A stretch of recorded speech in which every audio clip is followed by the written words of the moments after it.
झारखंड में कार्यरत आउटसोर्स कर्मियों के लिए खुशखबरी है।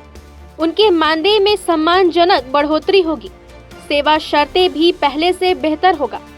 वित्त विभाग के विशेष सचिव अमित कुमार की अध्यक्षता वाली कमेटी की बैठक में आउटसोर्स कर्मियों के मानदेय बढ़ोतरी सहित कई अन्य मुद्दों पर सहमति बन गई है।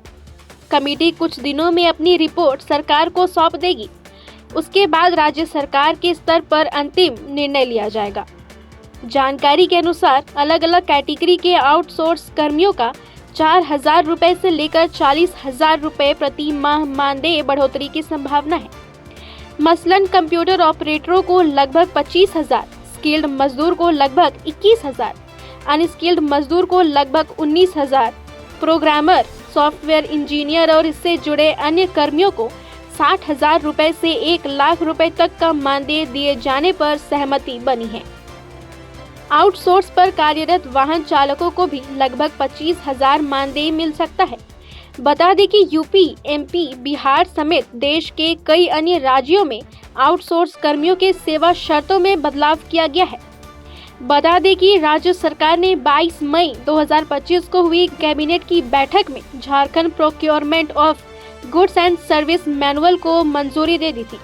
इसके बाद मानदेय बढ़ोतरी और बेहतर सेवा शर्तों के निर्धारण के लिए वित्त विभाग के विशेष सचिव अमित कुमार की अध्यक्षता में एक कमेटी का भी गठन किया गया। इस कमेटी में अमित कुमार के अलावा जैप आईटी के सीईओ, कार्मिक एवं प्रशासनिक सुधार विभाग के संयुक्त सचिव आसिफ हसन और श्रम नियोजन एवं प्रशिक्षण विभाग के उप सचिव रेजियोस बाढ़ को सदस्य बनाया गया। लेकिन महीनों तक जैप आईटी के सीईओ का पद रिक्त रहने के कारण कमेटी की बैठक ही नहीं हो रही थी। जैप आईटी के सीईओ पद पर पदस्थापन होने के बाद 27 दिसंबर को कमेटी की बैठक हुई। इस बैठक में कई तरह के निर्णय लिए गए। इस बैठक में आउटसोर्स कंपनी या एजेंसियों के चयन से लेकर मानदेय बढ़ोतरी, ईपीएफ की राशि, एजेंसियों का कमीशन संबंधी कई मुद्दों पर सहमति बनाई गई। उसमें एजेंसियों के लिए भी शर्तें निर्धारित करने पर विचार किया गया। मसलन राज्य सरकार द्वारा देय राशि में से कंपनी के कमीशन की राशि को निर्धारित किया गया है। उसे ईपीएफ की राशि कटौती कर जमा करने संबंधी शर्तों को कड़ा किया गया है। इन एजेंसियों द्वारा राज्य सरकार द्वारा दी जा रही राशि में से भारी कटौती कर ली जा रही है। साथ ही कटौती की कोई एकरूपता नहीं है। समय पर ईपीएफ की राशि भी जमा नहीं की जा रही है।